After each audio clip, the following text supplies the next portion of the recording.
Okay. Do you need to, I don't know if you have a club. Do you want to make any swings or try any of that? And I can help you, or you I think wish you I got could it? go to my apartment right now. Actually, I have a hockey stick. I've got a 60 Whatever you want to do. there. I'll But go. I like that for the story anyway, Haley. You don't Here's, even need a club. here it is. Here's my hockey stick. Perfect.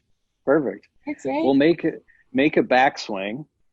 Okay. Uh, I'd say do this like I'm your front view camera, just like the video you sent in, and Okay. then go up to the top of your swing. So face me again. Okay. There you go. Now go up to the top of your swing with your laser beam eyeballs right down on where you think the ball would be. Good. Now this video we're recording, but that's how that should feel when you're at the top of the swing. Dude, that's going to feel like your head is turned significantly more to the right than what you're used to. Got it. Okay, that'd be easy. And then for the grip thing, you can do that with a club. Hockey stick's a little tough. Yeah, this is a little bit different. Are you a hockey player too, or you just have it laying around? I grew up around hockey my whole life, Yeah. and I played for fun in Orlando, and I wish they had a men's league here, but they don't. Ooh, I took playing the with the golf boys. I club. like it. I took the golf clubs out of my apartment because I started making too many dents, so I'm not allowing my to play in the apartment anymore. Hitting Just the ceiling. stick. Yeah, I get it. You might notice how with Connie, with the way I've got her turned here, her gloved hand, her right hand, you Hmm. see how that's turned more on top of the club or further away from the target than yours is with her right hand. Does Yeah. that make sense? So she can see that old adage and description of turning your knuckles on the club. She can look down and see more knuckles. I might say it a little bit differently than that. I'll show you how to hold the club differently. And Okay. then with your left hand, you notice how hers is turned further to the way we're viewing this right now to the right or further away from the target with that hand too. Uh-huh. Yep. So she's got a stronger grip. So like if I wanted to hit the biggest, like highest push that didn't curve back, I would Hmm. hold the club with my left hand, and I'd turn it like Jordan Spieth does, or like you do. So you're holding it with almost most of your hand underneath the club. Hmm.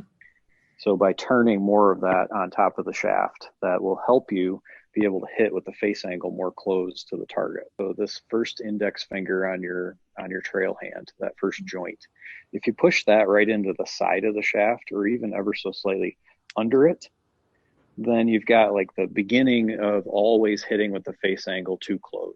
Most of this is fine. I might tell you if you wanted like a way to shorten your swing, a real simple way to do it would be to if you took a look at Connie's eyes, where she might be looking. Uh-huh.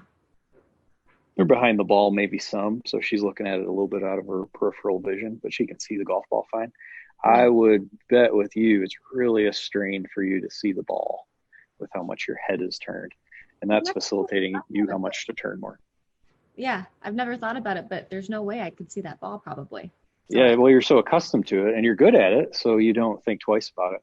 But a way to practice would be film yourself from the same view and make like a short or make a practice swing that doesn't feel short, just go slow.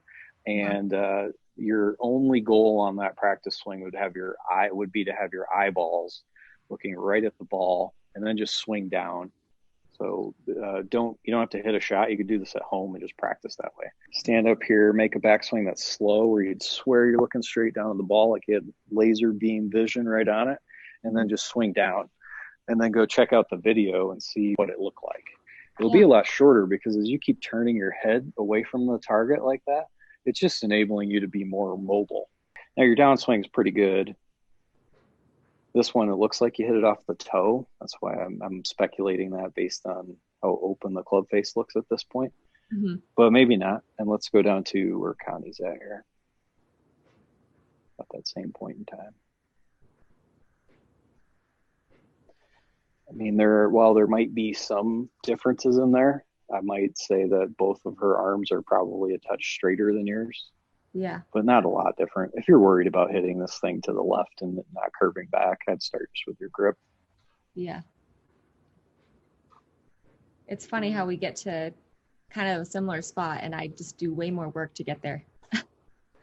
Yes, exactly. Would be a good start. So when you hold the club, you're going to put the heel pad of your lead hand right on top of the shaft. So for you'd find if you drew this same dot right here, often you're putting it on the side of the shaft too much. So it Mhm. looks like this. So I'm saying put it more on top. Yep. Okay. I got you. And that also helps you still keep it in your fingertips that way. Yeah. Then this dimple that you drew the dot on the top, that one you want to try to sit right on the exact top of the shaft or turn it ever so slightly away from the target. Hmm. And then that's how I'd put your right hand on the club. Then your trail hand. This one's a little bit easier. Your index finger on your first joint of your index finger on your trail hand. Hmm. So for you, your left hand, that one will just sit right into the side of the shaft. So oftentimes you put that very much on the top of the shaft. I don't know if I was doing it in that swing, but in the past, sometimes I would roll my wrists over on my take back too, and that's another reason that opens my face. Well, that would be like, that's really your only method to do it. As you're getting close to hitting the ball, my head is the golf ball right now. You've got a long gap to close that up. So you'd have to practice how much you're going to twist the face. But when you do that, Hailey, like the big problem is that as you roll the club, it actually starts making your swing direction go more across the ball, which is another piece to make it not draw. And your M6 driver, how do you like your M6 driver? Maybe we'll start with that. I know you're fighting the push cuts now, but when you hit it really well and you are hitting it straight, is that the driver of choice?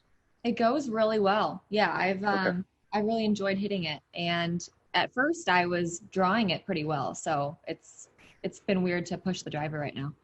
Okay, I gotcha. And then the irons, I can see you said you started with a 6-iron. I'll try to zoom in. Okay, I can see the 6-iron here. 6, 7. Ooh, how about those wedges? I'm so disappointed if he saw this right now. He is just I'm cleaning my golf clubs. I don't clean them. No, I get that. That's fine. It's a nice, easy way. It's a pandemic. Who cares if your clubs are clean? How about the wedges, though? Those look like they're a little bit old. Is that fair? Yeah, so I have a 56 and 60. I forget exactly what they are, but they're new TaylorMade wedges, but they were too heavy for me. So I switched those. I remember I was at Q school and I was playing really bad with them because the weight was just too much. So I switched them and went back to these old wedges I've had for I don't know, probably 6 years. Yeah. You know how much more complicated it is to play when either your wedges are dirty or the grooves are old. So if you play much golf anymore, and I don't know if you're doing that with all the busy stuff you're doing with your job, but I might tell you that you're probably losing 1,000 to 2,000 RPMs of spin on like the close green side shots. Okay. If your wedges are older than say maybe like 30, 40, 50 rounds. Because of the grooves being worn out. Is that right? You got it. Yeah. So there's just less friction on as the club hits the ball. So you just don't have the same low launch, high spin shot. So if you feel like your gapping is really good between your pitching wedge, A wedge, 56 and 60, then that's perfectly fine. And I know because you are good, you're just talking about Q school, because you are good, don't tinker around with the loft increments unless you feel like you have a gapping problem. But if you don't, I'd probably just tell you, at least with the 60 or whatever, which one do you hit around the green the most, 56 or 60? I would say I'm a little lazy and I take out the 60 now. More so the 56, but on the 60. Well, why does that make you lazy? I don't understand. I used to have better club control with my wedges, and now I'm just like, okay, the 60 is going to spin it more. I'm using the 60. Well, that's the whole point. No, it sounds like it probably worked out pretty well if you tried both of those. Another way you could practice that, which is going to sound kind of weird for your 3-wood, but if you just made a swing or you practice these types of swings at home, butt end of the club doesn't really move at all in the backswing, and you just bend your wrists, practice hitting the carpet, and then do your follow through not much longer than how I'm doing it. But I'm still bent backward and the same form you use through the shots. That would just start teaching you how to have some more angle of attack downward. And better impact for sure. Whenever you could do your 3-wood like that too. Think of doing a punch shot like that, and I always hit it better. Those are way better because you just have the shaft more forward, moves the low point of your swing further up. I remember that step actually. They told me I was whatever the LPJ average was, which really surprised me. I didn't think that would be the case, but swing decently hard at it if that helps. It's all your hockey days, Hailey. Yeah, I guess so. All right, let me show you this. So this will make more sense now. So here's just a chart, rows and columns where you'd find yourself fitting. So on the far left-hand side, club head speed, if you're near like the LPGA Tour average, then looking at like that 81 to 85 would be a good start. And Yep. then you're in that 0 to 8 handicap range. So starting with a 5 iron or 6 iron would be totally fine. I see no reason to have anything longer than that.